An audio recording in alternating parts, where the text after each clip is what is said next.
I'm Commander Callahan with the Elk Grove Village Police Department. While Elk Grove strives to be the exceptional community, we believe staying up to date on current technology is important.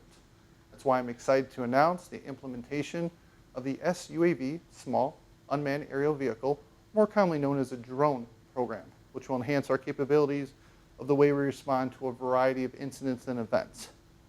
Drones are small aerial devices with onboard computers that are operated with a controller from an operator on the ground. Drones have small batteries.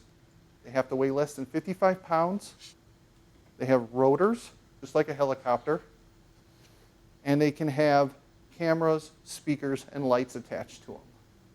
Our current fleet includes the DJI 3E, which has a 20 megapixel camera, the DJI Mavic 3T, which has thermal capabilities, and the DJI Mini Pro 4, which will be used for training and indoor operations. All these drones are commercially sold and can be bought by anyone in the public. All of our officers must pass the FAA Part 107 certification in order to operate the drone.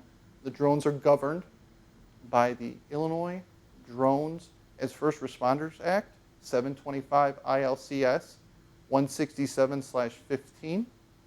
Drones can never be used for random surveillance. They cannot have facial recognition software, and they cannot be weaponized. In addition, drones cannot be used for protected First Amendment assemblies. In conclusion, drones will be used to enhance the police department's capabilities to ensure safety for the community and the officers, reduce resources, and are cost efficient.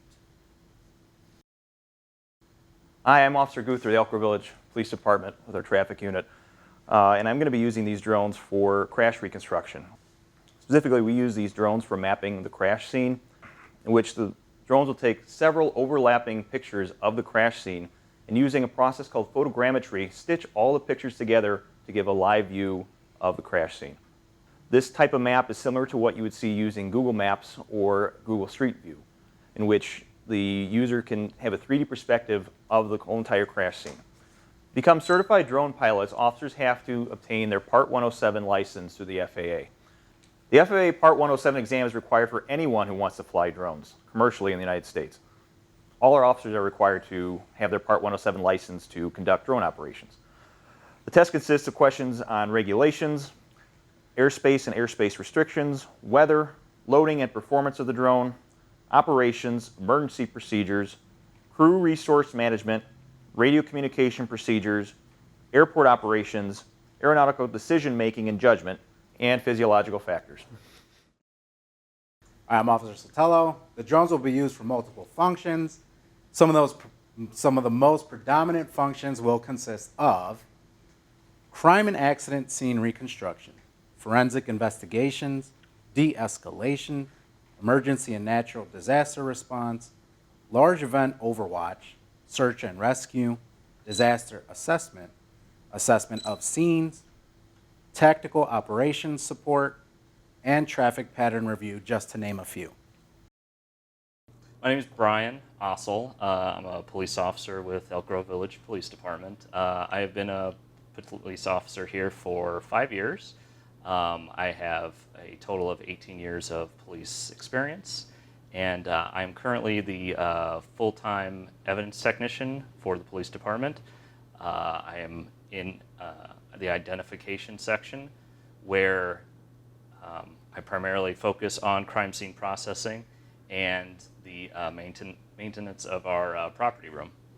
I'm been asked to speak about our newly implemented drone program here at the Elk Grove Village Police Department and the exciting opportunities that it affords our crime scene units. A staple of work that crime scene technicians perform is to accurately document and preserve crime scenes.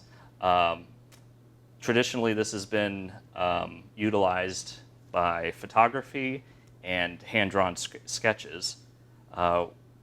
Photography being limited by just the simple positions of our photographer, and our hand-drawn sketches limited by the artistic ability of the technician. These sketches are nowhere close to being to scale.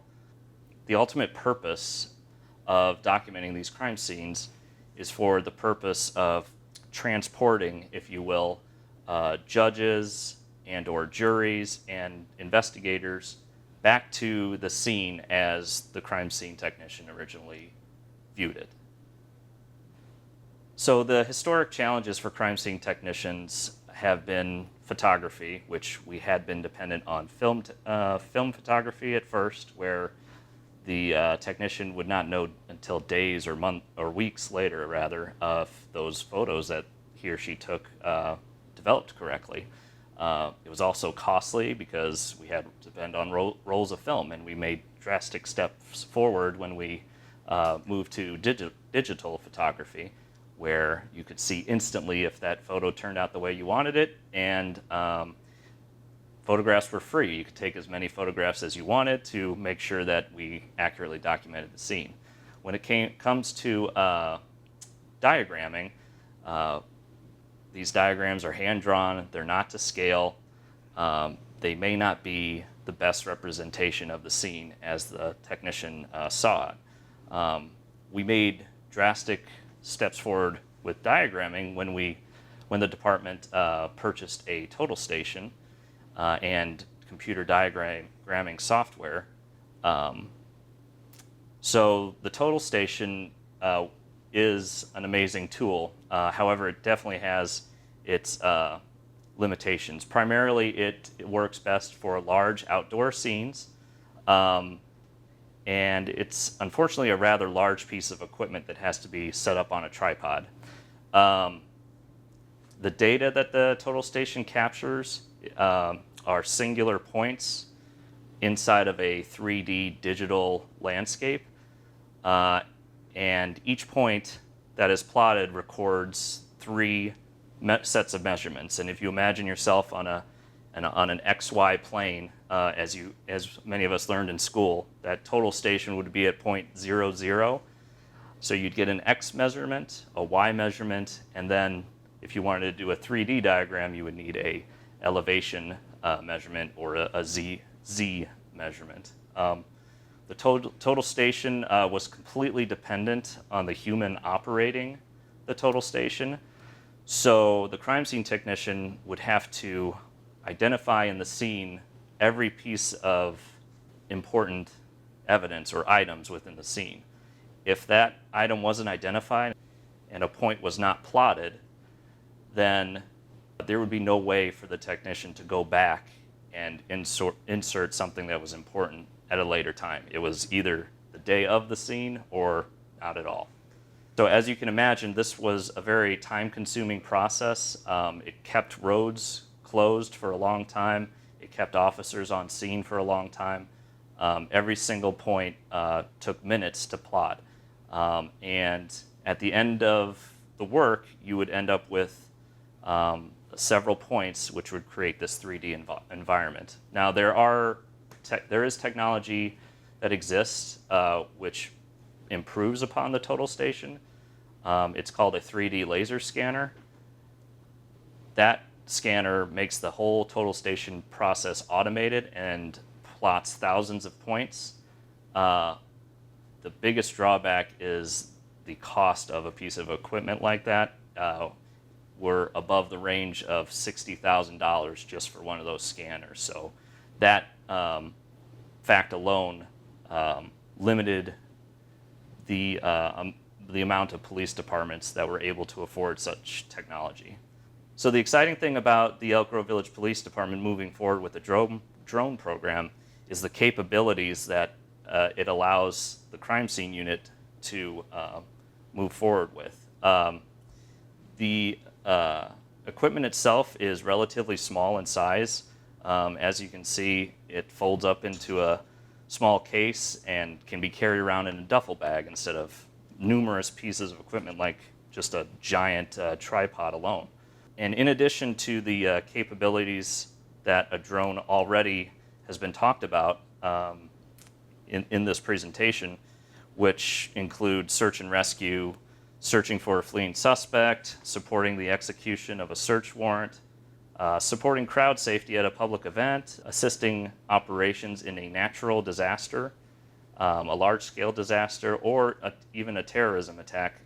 This technology can also help preserve and document these crime scenes, which have been historically difficult to document. So by flying one of these drones overhead of a scene, we get the unique perspective of having a top-down view, which we did not have that capability before. And by launching the drone, it has already recorded critical information for us, including GPS data, drone height, temperature, other atmospheric conditions. So right off the bat, we already have a ton more information than we would have in the past. So with the drone in the air, the pilot takes several photographs of the scene occurring at 3 different altitudes: overview, mid-range, and close-up, or of the evidence. Each picture taken creates hundreds of individual points for the eventual 3D point cloud.